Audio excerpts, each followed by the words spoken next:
a good time. Put a smile on your face, yeah. Can be Cam and Elation Radio.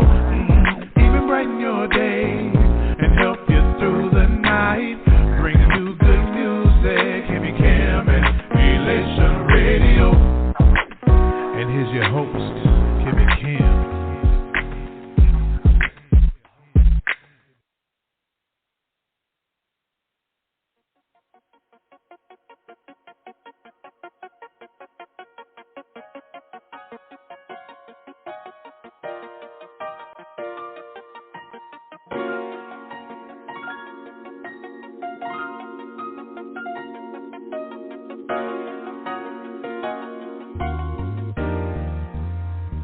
I don't wanna pretend, I don't wanna play games. Can't lie to myself, not one more day. Been trying to deal with some things that's hard to talk about. I'm going through some changes and I'm having my doubts. Been there for everyone else, now I'm going through. The problems tonight, just gonna have to get used to me not being around. I'm not doing fine. So many things going on in my life. I'm not okay. No, I'm not doing fine. Can't smile and give another. I blink it over in line. I'm not okay. No. So many things going on in my life. I'm not perfect, and yes, I cry, but understanding in short supply. So I get dressed and put my face on and play my part. Handle my business with a heavy heart. Here's the tough thing about it all. I'm still praying, still going to church, and yet I fall. The struggle is so deep, even with faith I can't believe what's happening to me. Now I understand. I'm not okay. So many things going on in my life. I'm not okay. I'm not doing fine. No. Can't smile and give another. Can't smile. No. I'm not doing fine. So many things going on. Got so many things on my mind. When you're the rock for everyone else, you put your problems on the shelf. Place them far away for another day. Then you take a breath. Keep it moving, that's as good as it gets. I'm not. So many things going on. So many.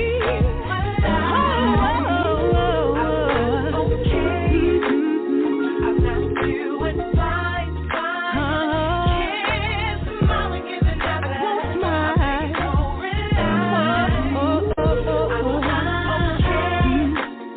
I'm not doing fine. I'm not doing fine. So many things going on. Not today, no. I'm not okay. I'm not doing fine. No. So many things going on in my life. Today I'm not okay. I'm not doing fine. I'm not doing fine. And give another. No.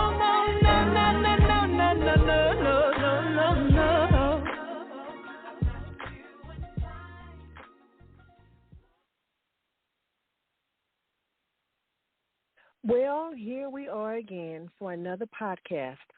I want to thank you to our listeners for tuning into the Jadasa Live podcast. I am Cynthia Bennett, your host. And as always, I want to take a second to thank the owner of Elations Radio, Miss Kimmy Robinson.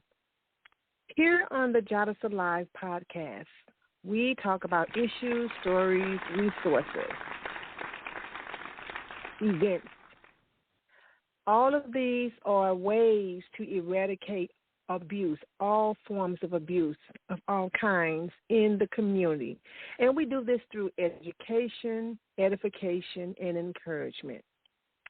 Tonight, before we get started, I want to talk about our upcoming event, which is July the 24th. That is on a Saturday. It is called the Dignity Drive. This is our annual event that we host in the summer. We provide toiletries to our local shelters, domestic violence, sexual violence shelters, teens, group homes, and homeless shelters, as well as the community. If they come out, we provide them with toiletries. Our toiletries include bath gels, flip-flops, deodorant, things of the nature that a person can take care of themselves. So we are asking you for your donations. We're asking for donations up until the 20th of July. That will give us time to bag up the items for the curbside pickup. However, if you don't have items or you don't have time to get those items, you can go to our website at jadasa.org, jadasa.org. You can see the flyer on the front page. You also can see the items that we are requesting to make it to show you how your $20, if you want to give $10 or your $20 or $5, how it can stretch. If you go to the Dollar Tree store and you have $10, you can get 10 pairs of flip-flops. You can get 10 bottles of bath gels. You can get 10 bottles of deodorant. That will make your dollars go further to service the community. That's just an example that I'm putting out there. That is by no way telling you how to spend your money. Just an example to put it out there. Now, if you don't have the time to actually go get the items and bring them up to us, you can also go to our PayPal at Jadasa PayPal, and you can get your donations that way, or you can go to the Cash App. Jadasa STL is the Cash App, where you will see our J logo, and you can make your donations that way. And at the end of the year, you will receive your tax contribution letter so that you can write it off with your taxes.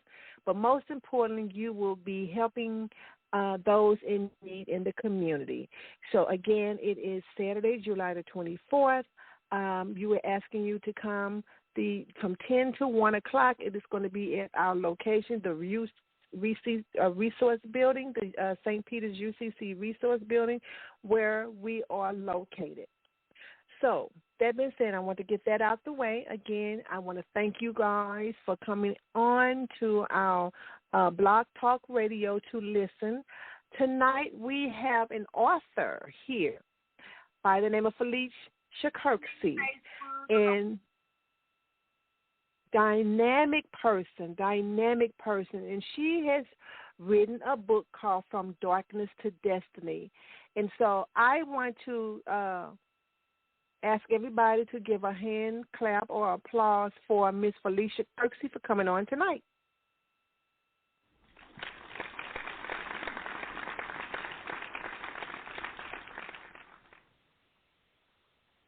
Felicia, you there? I'm here. Hi. Hi, thank you. Thank you.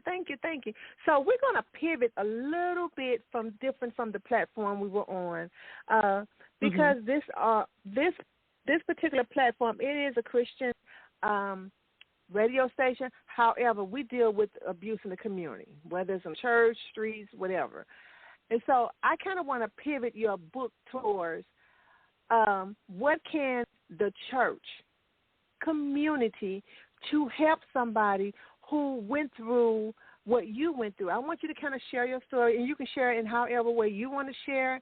But I want you to give our viewers a picture of, however high level you want to make it, what you went through, and where the church come in, because we need to know how we can meet the needs in the community. We have to know how we're going to educate, edify, and encourage those in our community who's dealing with all types of abuse, domestic, sexual, financial, self-abuse. I know you talked about self-medicating. So can you kind of share with us the nature of your book, From Darkness to Destiny? So my journey from darkness to destiny is pretty much my drug addiction and moving on, out of that darkness and now to a lifestyle that is clean and sober and stable. But as far as the church and as far as what the experiences that, where spiritually we can be more effective in helping people with illnesses and diseases and disorders, is sometimes we're not meeting people where they are, and we're not meeting the basic needs. And so everybody does not understand spirituality, or everybody does not understand, sometimes the way the church works.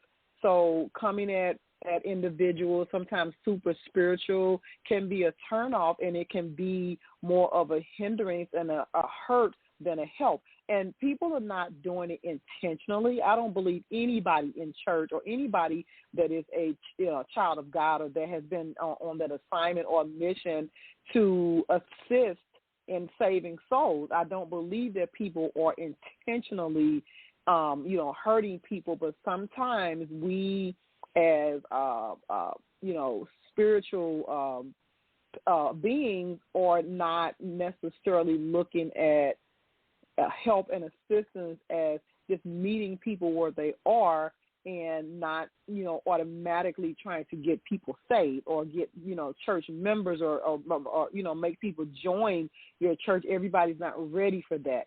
So we have to be in the mind frame or the understanding that you help people first, and that will draw them if it is God's will for them to be there. And it's God's will for us all of us to be saved. However, it just may not be in the timing that we're, looking at. Of course, we want people to be saved. We want people to be in church, and we want, souls to be delivered. But we have to use wisdom in winning souls, and wisdom in drawing people with love and meeting needs before we can get people saved and in our church. Awesome. So you said earlier that, maybe a minute or so ago that, they may not understand spirituality and stuff. So, and that's true. So do you think it would be beneficial for the church, in order to meet the needs of the community, to have some kind of training in place? We're not asking them to all be, we're not asking them all to be, MSWs or LPCs, but at least deal with the basic needs where when it's over your head. Because I always tell the church, when we're doing that stuff and we're talking about abuses, I said one thing you all cannot be. You cannot be the one-stop shop. You can't do that. Absolutely. Because I'm glad you. Sorry, go ahead. Go ahead. No, I'm just saying. I was just telling you not to be the one stop. Yeah. Yes. I'm glad you mentioned that, because we have to be trained to recognize trauma, and not just, everything is not about just prayer. Prayer definitely works and prayer helps, but we have to recognize trauma, and we have to recognize mental illness for what it is. And it's not a one-stop shop. It is, directing people to get professional help. Just like, you're in a marriage and you need counseling, you pray about it, you invite God in, but you seek that professional help. You go to the doctor, you need a doctor, you pray over, but you seek a doctor when you're sick. So in the same sense, when you have mental illness or when you have drug abuse, you direct people to professional people that can help them with those illnesses and those, traumas that people are experiencing, because, Sunday morning service is just not going to be the be-all, end-all for some of the trauma that people are experiencing. So, yes, I believe that once we are, saved and once we are aware, then yes, I would definitely feel like, it's a benefit to get some training, even do some PD, bring in some professionals to teach, even the ministers or just, in the church, we need training and we need to be able to recognize signs of abuse and trauma. Exactly. And so with that being said, I always tell them the ministry of presence. The ministry of presence, in my view, is being there, simply being there, being in the moment with them. You may not know everything. You may not know what to say or what to do, but just being there. Sometimes you don't have to have all the answers. Just let them talk and be there and just say, hey, okay, what do you want to do? They may say, I don't know. I don't know what I want to do. Okay, well then let's work. Let's get some help. I'm going to be here with you. Walk with them. Be with them. Go through the next step with them. Don't send them. Because if they could send themselves, they probably wouldn't have came to you in the first place.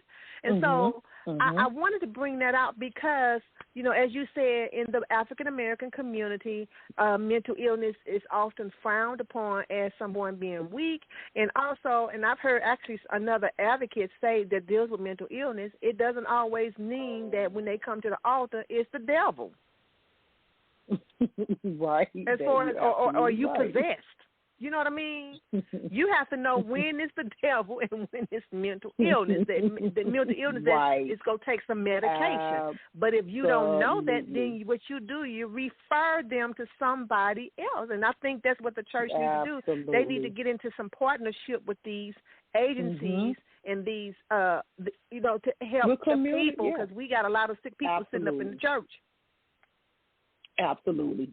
And it's going to take more than the Holy Ghost. It's going to take more than, praying over somebody, which, again, don't get me wrong, we need that. We absolutely have to have that. We need God. But we need to, again, be educated. We need to be trained in areas that, like I said, Sunday morning service, Bible study is just not going to do it. It's going to help. But, again, we have real people with real problems and real issues, and everybody's not ready for a church. Everybody's not ready for, the whole politics of,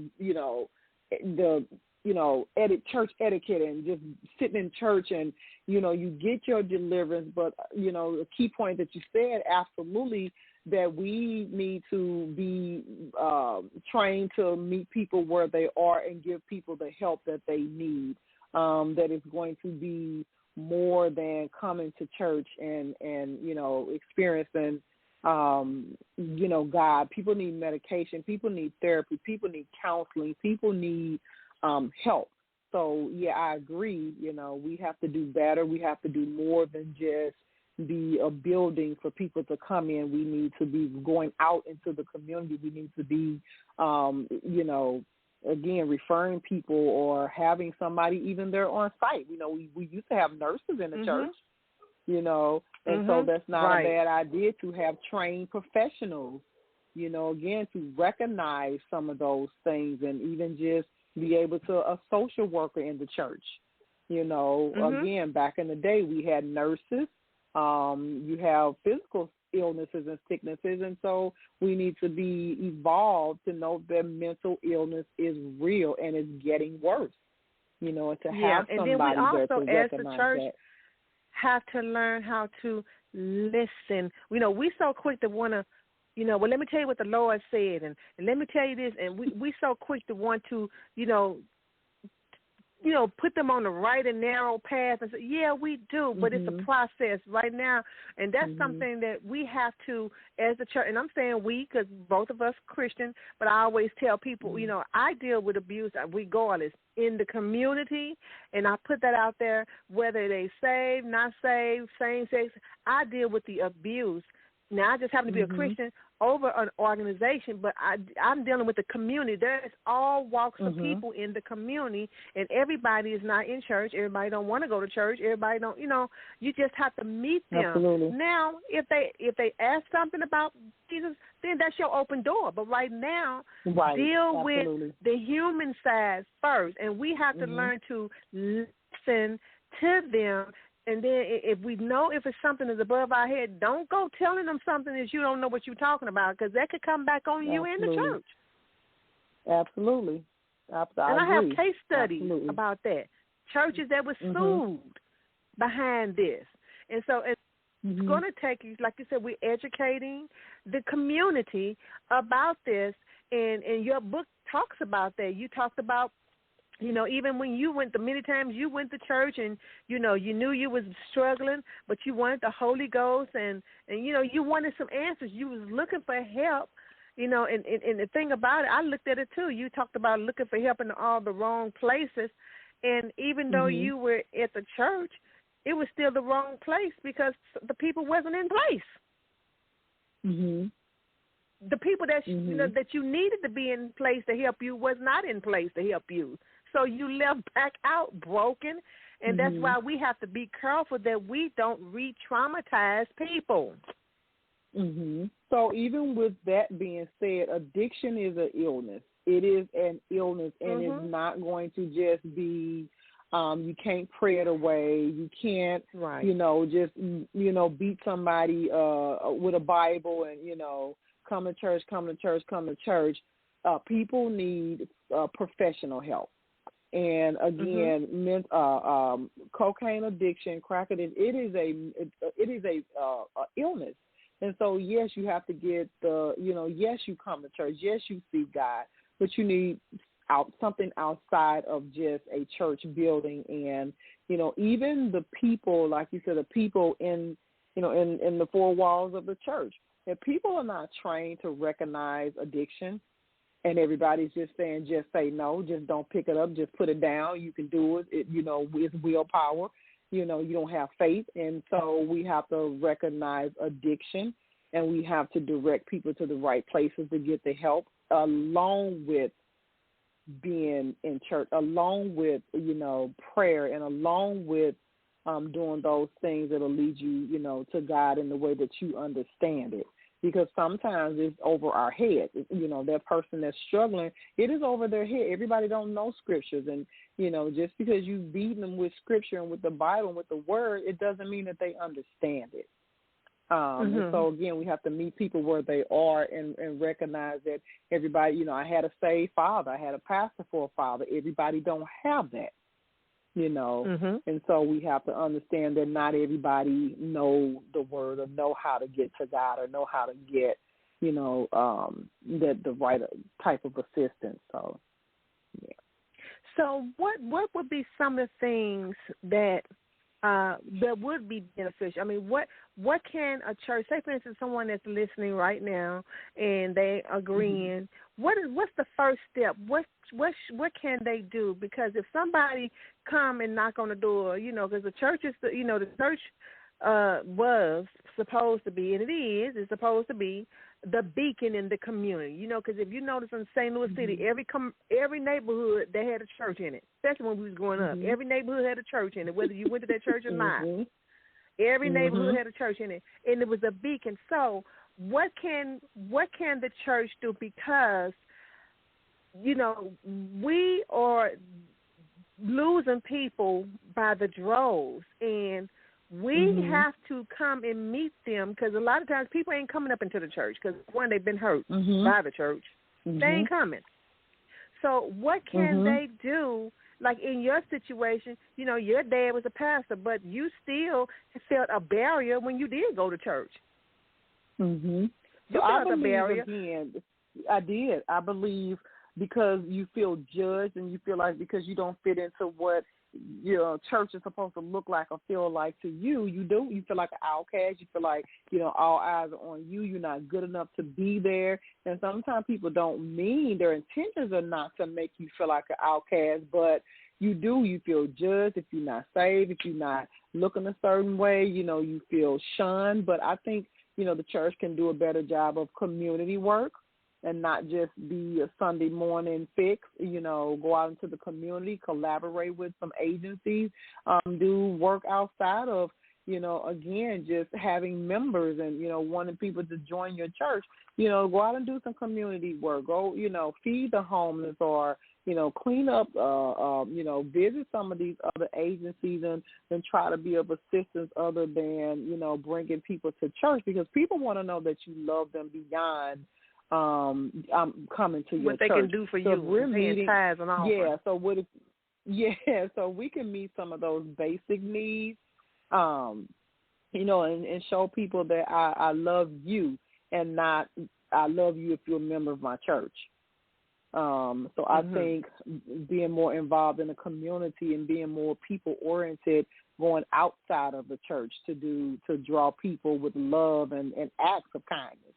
So, I think what we, said earlier, love is action. It's not just I love you when you're here, but I'm going to come out to you because I love you where you are in the streets and in your darkness and in your weakness and in your sicknesses. So I think sometimes the church can do a better job of reaching out and going out and not knocking on people's door to get them to come to church. Right. So let me ask you this. We talked about before, you talked about how you got treatment and all this. What part of the church on your road back to recovery? And when I mean what part of the church, I mean what did they do in your particular case that helped you on your road back to your road to recovery? I would say, I wouldn't necessarily say the church per se, but it was my dad who was a representation of the church, but he was someone that never gave up on me.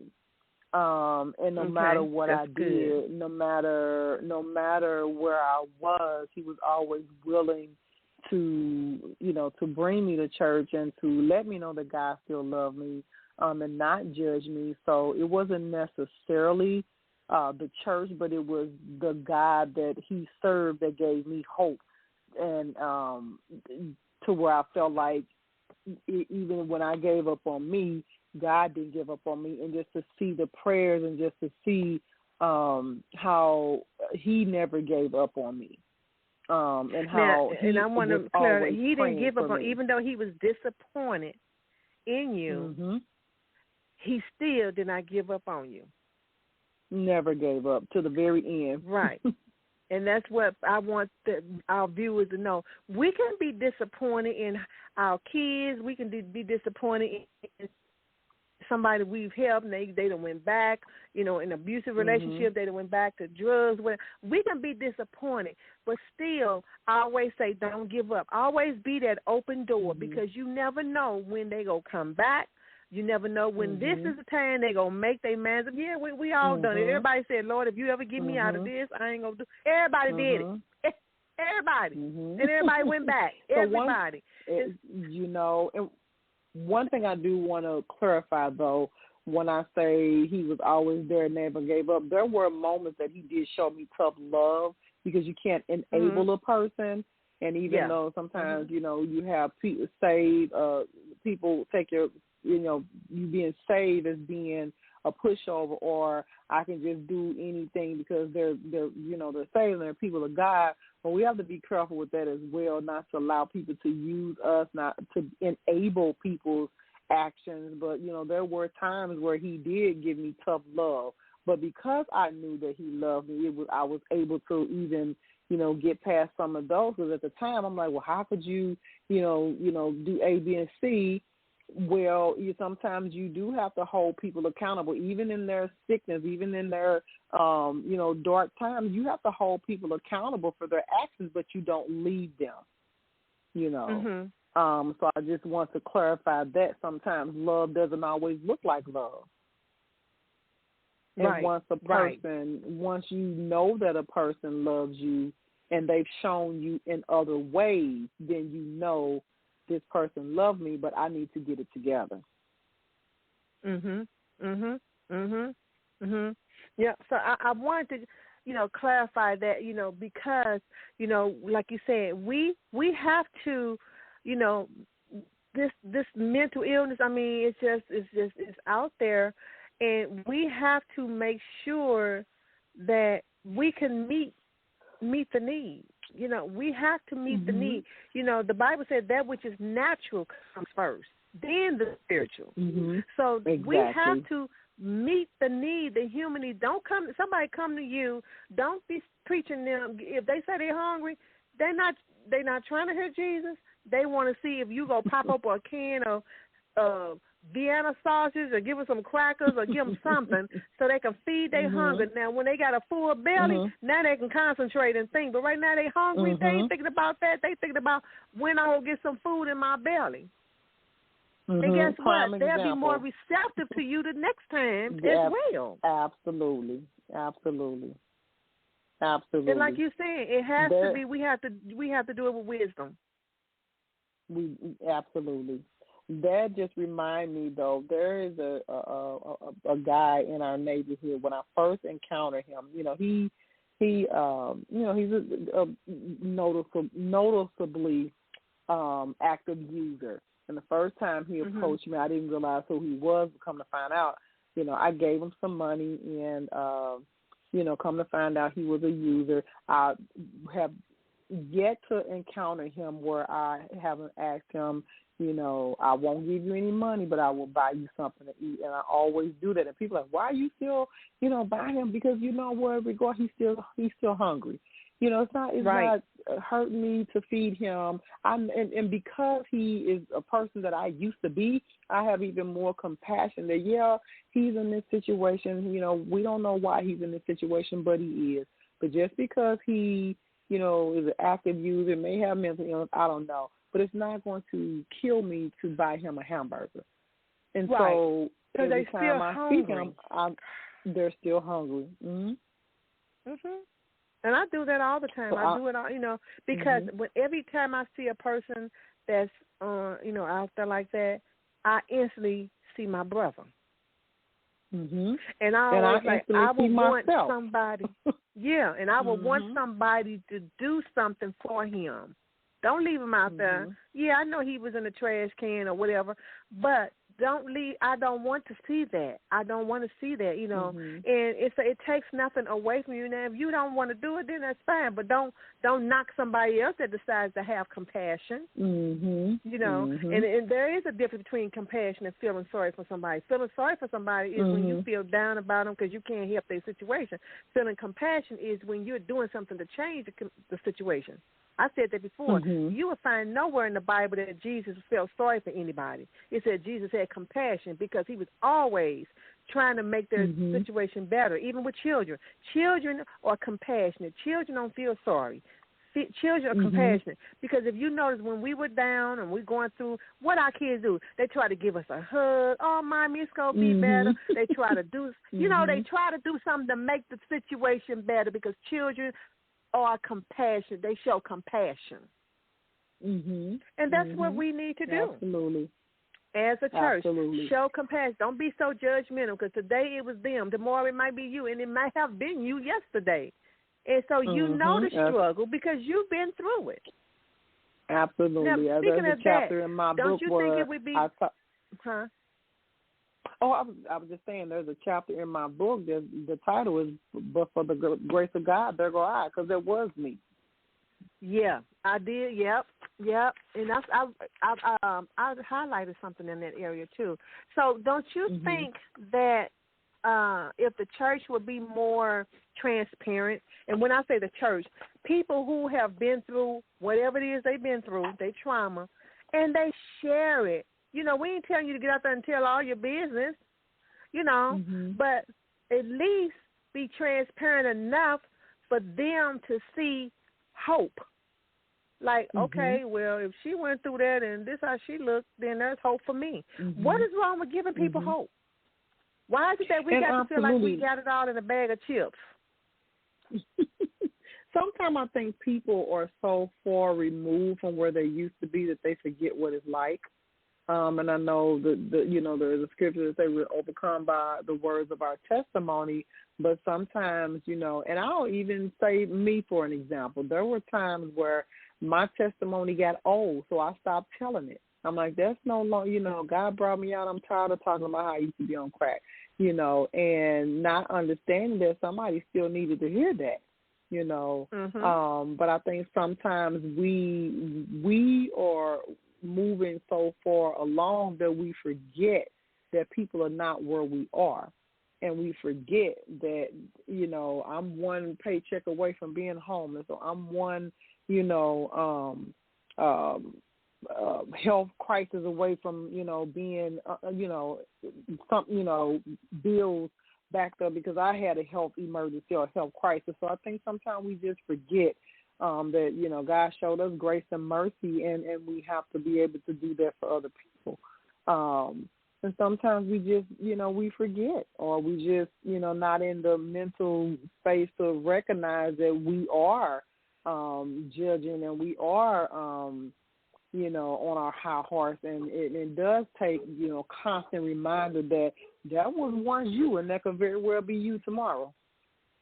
So right, just, and get away from the pride, because sometimes a lot of people don't want to share because they're embarrassed that they fail, whatever way they fail, that they fail. Okay, you're not the first person, you know, and you're not going to be the last. But guess what? God saved us to help something to be. No, He blessed us to be a blessing. So why not share? You know, and so we have to, you know, yeah, you may not know people, you may not want people to know where you come from. Okay, but now you have totally missed the purpose of your calling. You totally missed the purpose of why He saved you. He brought you out to help bring somebody else out. And sometimes our stories are not always easy to share.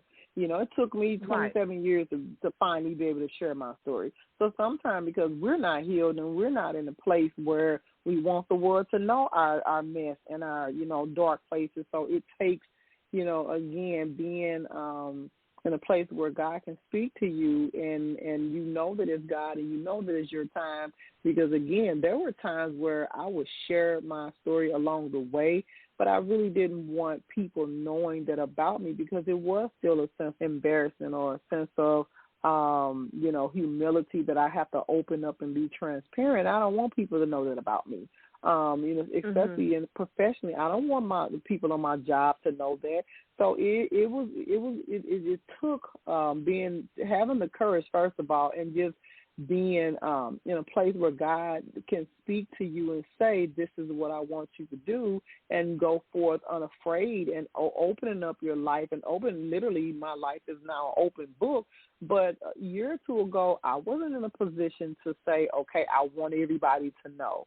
You know, now it's like, okay, I'm not holding back. What do you want to know? But it takes knowing that is God's will, and knowing that it's just the timing, because it's a difficult thing to do, because people will judge, and, you know, and again, people will take things that you've done and hold it against you. So you have to just know that you know, when God says do something, that you just have to be obedient, and He'll handle the rest. So, again, there were moments where I would share my testimony. There were certain people that I would talk to about it. My life was an example of holiness, but many, many people didn't know that about me.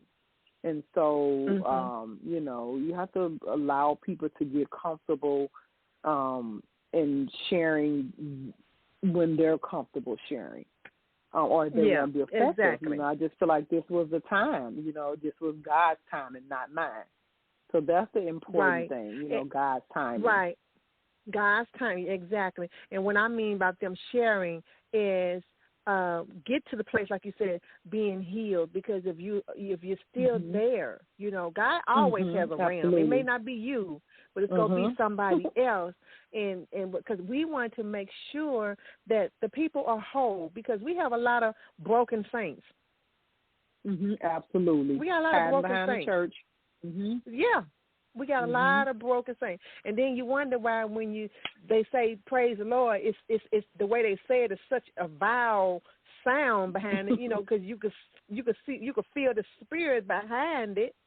The spirit ain't matching up with the words, the logos of it. You know what I mean? And so that's because we have a lot of broken people that, you know, they can't heal. And so, you know, the Bible said what? The blind lead the blind, they both fall in a ditch.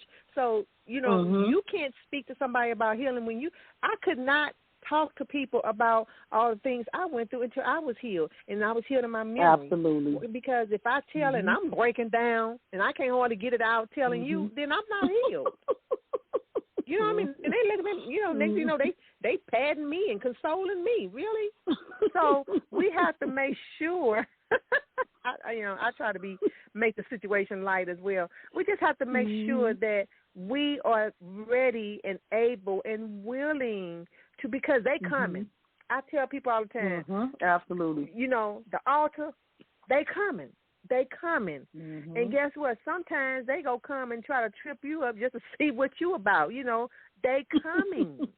So we have to be ready. I tell people, I used to ask God, why do I always get the women that come up and want to talk to me and stuff? They're the ones that don't smell well. They're the ones that raggedy clothes. He said, because you go minister. I asked God that because I saw I'm the one. Okay, I'm gonna talk to her. I'm gonna deal. No, you're beautiful. You don't worry about your situation. Does not define you. But I had to learn that, and even when I went through the things I went through, that's why I said we have to be careful that we don't re-traumatize people with how we treat them, how we not even treat them, how we ignore them, because sometimes we can be dismissive. We can be dismissive in our own way, and then we want to, well, I'll pray for you. No, sis, let's not go there. Let's rewind this and go back. We have to be real. And I always tell people, if you don't know, sometimes they ask them, I don't know. I'll just tell, I don't know, but I'll find out. I'm not going to just come up with something trying to sound educated or sound like I got to go. No, I don't know. I'm going to figure it out. We go figure it out together. And so when you're real with people, people will see that you're real, even though you say, yeah, I'm saved, sanctified with the Holy Ghost, but I'm real. I deal with everybody. I deal with everybody, no matter what your background is, because, timing is everything. Timing is everything. Absolutely. And Absolutely. And so I want you, I want you to tell them how they can get, you guys, I want you all to, y'all make sure y'all go out here and get this book. Let me tell you all, I've got this book. It is 100 and, let me see, how many pages? It is, 207 pages total. I read this book in 2 days. 2 days. I got it on a Wednesday, right? We met on a Wednesday, right? Was it a Wednesday? We met on a Wednesday. I was done with this, or was it Tuesday? Well, anyway, I started reading on a Wednesday. I was done with this book Friday night. You all have got to, From Darkness to Destiny, Felicia Kirksey talk about her journey from darkness to destiny, the things that she went through, the process of her healing, all the trauma, the stuff that even, things that sometimes we bring stuff on ourselves. Sometimes we think about things and, like you said, you didn't think you were smart enough. Well, then you got your schoolmate that was watching the other platform said, yeah, she was smart in 4th grade. He even put the teacher names out there that who you were smart, in your classes. And so, yeah, Miss Elam's in 4th grade, Mrs. Lederman's 4th grade class, Miss Elam's 5th grade class. I didn't see none He of done that. put them out there. So you have to go back out to the Facebook and look at all the comments. I'm going to have to go back and look because I saw some. Right. Go back out there and look. He done put them out there. And so we have to just make sure, that we're there to help people. And sometimes we just have to speak life. I like, again, as I said on the other platform, that you were able to, each of your children, you spoke life. You spoke positivity in them and how they were your rock. And, and that's good because we need that. Everybody can, anybody can say something bad. It don't take nothing for somebody to say something bad about a person, but to find that one good, even as a church, when people come into us, find that one good to speak because they're already feeling bad. They already know they're messing up. They already know they're in sin. They already know, they got shortcomings. But they already know that the devil is beating them over the head with that. So what we need to do, we need to take that one good that we know and we see, and we need to blow it up for them.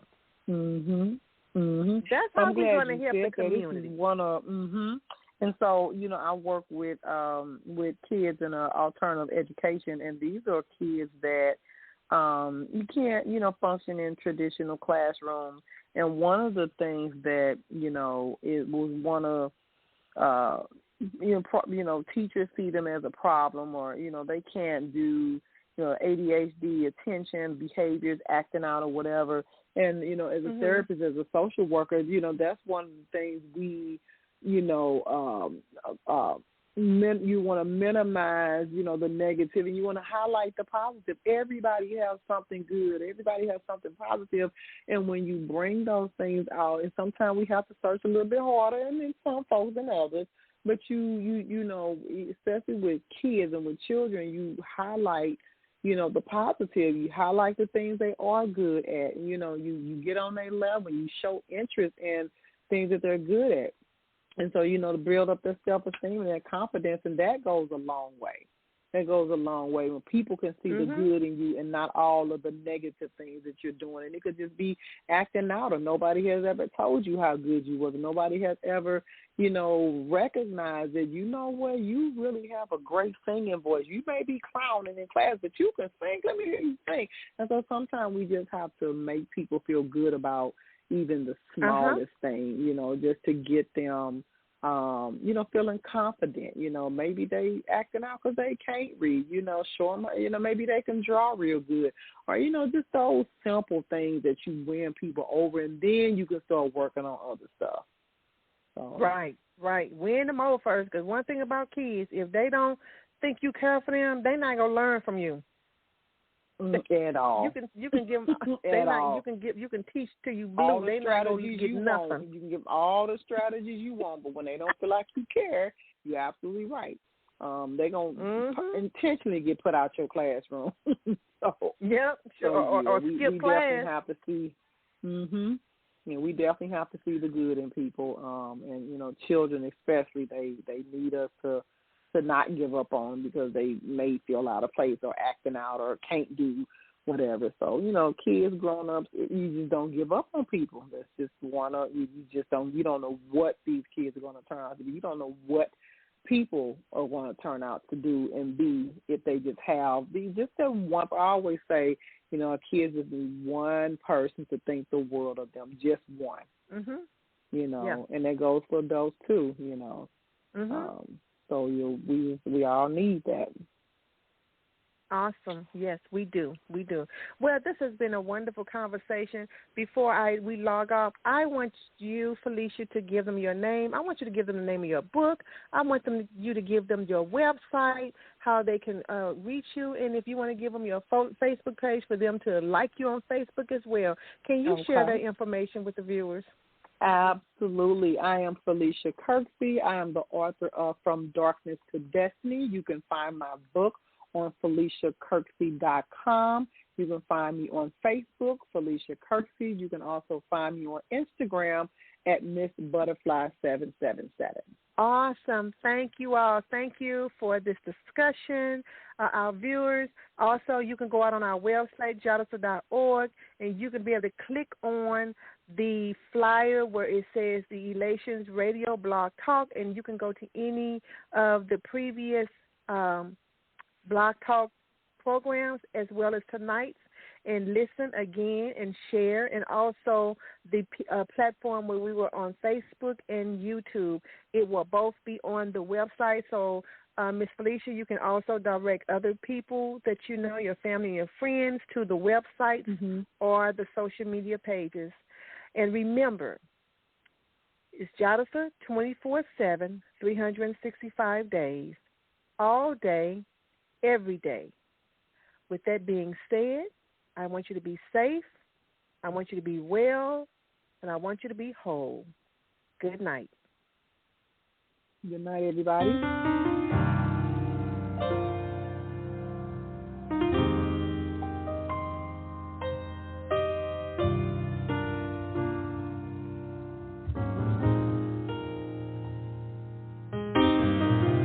If I burned a bridge, that's not what I meant to do. If I broke some hearts, I didn't mean that to.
before I knew pain, before I knew fear, before I knew sin, before I lost my innocence.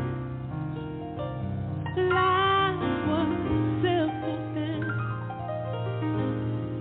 I'm broken for sure. My heart and my head at war.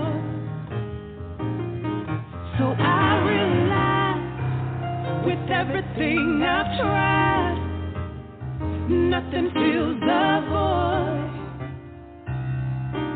inside. So I'm done trying. I'm done denying.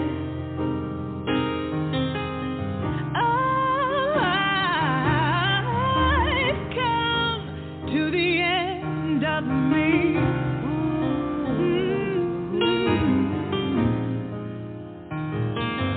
I've come to the end of me. I've come to the end of me. I've come to the end of me. I've come to the end of me.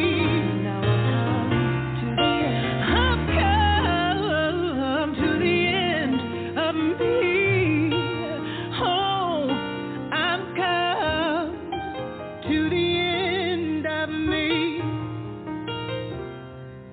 I've come to the end of me. I've come to the end